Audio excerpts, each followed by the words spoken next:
दोस्तों आज इंजन के बारे में आपको बताता हूं कि इंजन के कितने कौन कौन से पार्ट्स होते हैं और इनका क्या क्या काम होता है इंजन में। तो सबसे पहले इस साइड से हम स्टार्ट करते हैं। ये वाला पार्ट जो आप देख रहे हैं ये माउंटिंग, जो गाड़ी के शॉकर होते हैं, फ्रंट शॉकर, ये इसका जो अपर पार्ट है शॉकर का यहाँ पे माउंट रहता है। और ये वाला एरिया जो एक्सीडेंट की कंडीशन में हमें देखना होता है, इस पर ये पेस्टिंग सेफ़ एंड साउंड होनी चाहिए। उसके बाद यहाँ पे आ जाता है फ्यूज़ बॉक्स। तो ये जो छोटे वाले होते हैं ये फ्यूजेस होते हैं।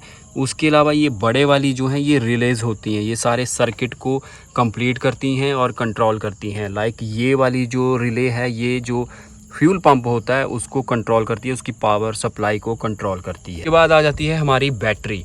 तो बैटरी यहाँ पे प्लेस रहती है। हर कार की डिफरेंट साइज़ की बैटरी हो सकती है, बट 12 वोल्ट की बैटरी होती है जिससे गाड़ी को स्टार्ट किया जाता है। जब इनिशियल गाड़ी के इंजन को घुमाया जाता है कंबशन प्रोसेस स्टार्ट करने के लिए, सो इसी से पावर जाती है सेल्फ को, जो सेल्फ फ्लाई व्हील के साथ अटैच रहता है। फ्लाई व्हील उसको घुमा देता है और गाड़ी स्टार्ट हो जाती है। और जब गाड़ी स्टार्ट हो जाती है उसके अंदर कंबशन प्रोसेस, ब्लास्टिंग प्रोसेस होती है एंड क्रैंक्स वगैरह घूमती हैं, तो काफ़ी सारी हीट जनरेट होती है। तो नेचुरल सी बात है, उस हीट को ठंडा करने के लिए हमें कूलेंट और रेडिएटर की सहायता लेनी पड़ती है इंजन को ठंडा रखने के लिए। सो इंजन को ठंडा रखने के लिए इसके थ्रू पानी और कूलेंट को सर्कुलेट किया जाता है। इंजन के सराउंडिंग में एक पूरी जैकेट का सर्किट कंप्लीट एक सर्कल लगा होता है जिसके थ्रू कूलेंट और वाटर जो है वो सर्कुलेट होता है। एक पंप इनको सर्कुलेट करता है इस वाटर को। बेसिकली पंप अगर बाई चांस कभी ख़राब हो जाता है तो आपकी गाड़ी ओवर हीट होगी, क्योंकि वो ठंडा नहीं हो पाएगा तो ओवर हीट होगी और गाड़ी आपकी बंद हो जाएगी। उसके बाद यहाँ पे इंजन आ जाता है। इंजन आपको पता ही है, कंबशन प्रोसेस, ब्लास्टिंग होती है, स्ट्रोक होते हैं, और पूरा डिटेल्ड वीडियो अगर इंजन वर्किंग का आपको देखना है तो मेरे चैनल पर ऑलरेडी पड़ा हुआ है, आप चेकआउट कर सकते हैं। उसके बाद होता है गाड़ी स्टार्ट भी होगी, चल भी पड़ी, इंजन भी चल रहा है, ठंडी भी हो रही है, तो ब्रेकिंग सिस्टम के लिए यहाँ पे ऑयल डलता है। और पूरा आप नीचे देखोगे ये वाली जो पाइप्स लगी हुई हैं, डिस्ट्रीब्यूशन पाइप, ये हर एक टायर के अंदर जाती है। हाइड्रोलिक प्रेशर होता है जिससे शूज़, ब्रेक पैड शूज़ को प्रेस किया जाता है और डिस्क के साथ इंगेज करके गाड़ी को रोका जाता है। तो अगर बाई चांस आपको कहीं यहाँ लीकेज मिलती है तो उसको नोटिस करके मैकेनिक को ज़रूर दिखाएं ताकि प्रिवेंटिव एक्शन मेजर्स ले सकें। सो ये बेसिकली ये वाला सिस्टम जो है वो ब्रेक ऑयल है, और जो ब्रेकिंग का सिस्टम है उसको चलाने के लिए इसको यूज़ किया जाता है। और आगे जो मैंने एक मीटर में लो प्रेशर की आपको लाइट दिखाई थी, अगर आपकी आती है तो आप गाड़ी को जल्द से जल्द मैकेनिक के पास से ले जाएं। और ये दूसरी साइड का शॉकर आ गया। और यहाँ पे अगर आप देखोगे तो ये टाइमिंग बेल्ट लगी रहती है नीचे, वो देख रहे हैं आप ये वाला पार्ट। अब जैसे कि मैंने बताया कि बैटरी जो है सेल्फ को घुमाती है, पावर ली जाती है इनिशियली बैटरी से सेल्फ को घुमाने के लिए। सेल्फ जो है वो फ्लाई व्हील के साथ अटैच होता है। अब जब सेल्फ घूमेगा फ्लाई व्हील घूमेगा, और फ्लाई व्हील जब घूमा तो इंजन की जो कंबशन प्रोसेस है उसको वो स्टार्ट कर देगा। बट अब बैटरी की एक कैपेसिटी होती है कि वो कब तक कितने सेल्फ मारेगी, तो वो तो डिस्चार्ज हो जाएगी। अब इस प्रोसेस को कंटिन्यू रखने के लिए बैटरी को चार्ज किया जाता है।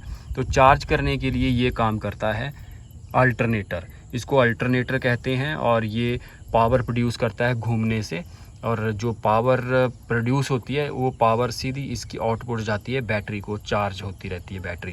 तो साथ के साथ ये काम करता रहता है बैटरी को चार्ज करने का। इसके बाद अगर आप यहाँ देखोगे तो जो टाइमिंग बेल्ट है उसके साथ एक और पुल्ली लगी हुई है, और वो पुल्ली का जो ड्राइव है वो दिया गया है एसी को। एसी का जो कंप्रेसर है यहाँ पे नीचे इसके साथ जुड़ा रहता है। नीचे आप देख रहे होंगे तो नीचे वाले जो जॉइंट्स हैं यहाँ पे जुड़ा रहता है, और जैसे ही हम एसी को ऑन करते हैं तो ये कंप्रेसर ऑन हो जाता है। और कंप्रेसर को पावर मिलती है इसी इंजन से, क्योंकि ये इसी की टाइमिंग बेल्ट के साथ ड्राइव ले रहा है, उसी से ये पावर ले रहा है और अपनी वर्किंग का साइकिल जो है वो कंप्लीट कर रहा है। तो इसीलिए इंजन पर लोड पड़ता है जब हम एसी को ऑन करते हैं। उसके बाद मैंने जैसा कि बताया कि इंजन में पूरा ब्लास्टिंग का प्रोसेस रहता है। ब्लास्टिंग होती है, हीट होता है, और ब्लास्टिंग के दौरान ना तो फ्यूल तो टैंक से आ रहा है, स्पार्किंग यहाँ से प्रोड्यूस हो रही है हाई प्रेशर मेंटेन करके।